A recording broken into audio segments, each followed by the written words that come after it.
এই মুহূর্তে আমরা যেতে চাই রাজধানীর বাইরে আশুলিয়া গ্যাস সংকটের খবর জানাতে। সেখানে রয়েছেন আরেক সহকর্মী জাহিদুল ইসলাম অনিক। যাচ্ছি তার কাছে।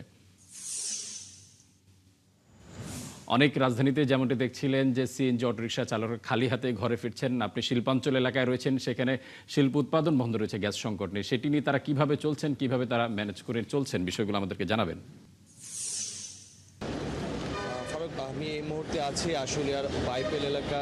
আপনাকে জানিয়ে রাখি যেটা আশুলিয়া এবং সাভার এটি একটি শিল্পাঞ্চল এলাকা। আমরা কিন্তু দেখেছি যে সকাল থেকেই এই বিভিন্ন পাম্পগুলোতে কিন্তু যারা প্রাইভেট চালকরা রয়েছেন তারা কিন্তু ভিড় করছেন গ্যাস না পেয়ে।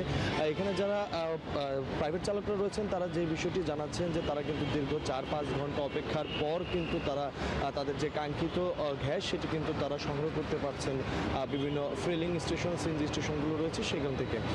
অনেকে বলছেন যে যেহেতু সিএনজি একটি সুলভ মূল্যে তারা পান, সে কারণে অনেকগুলো পরিবহন প্রাইভেট কার তারা কিন্তু অকটেন ব্যবহার করেন। কিন্তু এখন যেহেতু সিএনজিতে সমস্যা হচ্ছে সেই কারণে অনেকে আছে যে বিকল্পভাবে অকটেন ব্যবহার করছেন, কিন্তু সেক্ষেত্রে কিন্তু তাদের যে প্রতিদিনের যে আয় ক্ষমতা সেটি কিন্তু কমে আসছে, এমনটি কিন্তু তারা আমাদের জানিয়েছেন।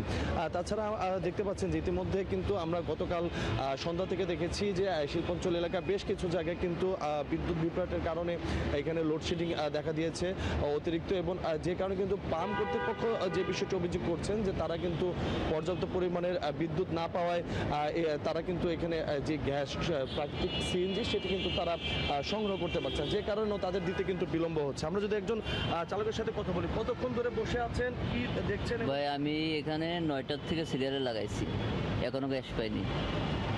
গতকালকে মিরপুর 12 থেকে 3.5 ঘন্টা দাঁড়িয়ে গ্যাস নিয়েছি 300 টাকা। ঢাকা থেকে স্টাফ নিয়ে ইপিজেড আইছি, এখন আছি এখানে 3 ঘন্টা ধরে বসে, এখনো গ্যাস পাইনি। কখন পাবো কিছু বলতে পারছি না। কি মনে করছেন? অনেক সময় অনেক পাম্পগুলোতে তো কন্টেইনার থাকে। হ্যাঁ, এখানে কন্টেনার থাকতো এর আগে, আজ 2 দিন দেখছি কন্টেনার নাই। যেমনটা শুনছিলেন কিছু কিছু পাম্পে কিন্তু আমরা দেখতে পাচ্ছেন যে ইতিমধ্যে কিন্তু খুব দ্রুত একটি সারি রয়েছে, যেখানে কিন্তু অনেক পরিবহন এখনও কিন্তু অপেক্ষামান রয়েছে যে তারা তাদের যে কাঙ্ক্ষিত সিএনজি সেটি কিন্তু তারা সংগ্রহ করবেন।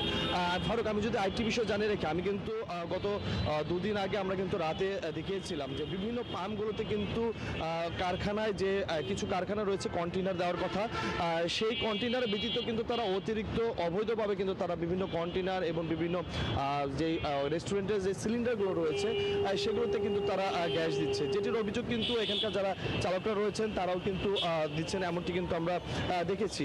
এই বিষয়ে কিন্তু তেমন কোনো তদারকি না দেখলেও আমরা কিন্তু দেখেছি যে উপজেলা প্রশাসনের পক্ষ থেকে যেমনটি জানিয়েছেন তারা প্রতিনিয়ত এই যে সকল পাম্প রয়েছে সেগুলো মনিটরিং করবেন, এবং কেউ যেন অবৈধভাবে এখানে পাম্প থেকে যেন গ্যাস পাচার না করতে পারে সে বিষয়ে কিন্তু তারা একটি সজাগ দৃষ্টি রাখবেন, এমনটি কিন্তু জানিয়েছেন।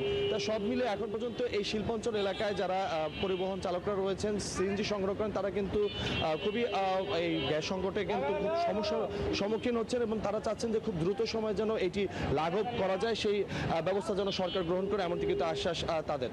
ফারুক, অনেক আপনাকে অসংখ্য ধন্যবাদ।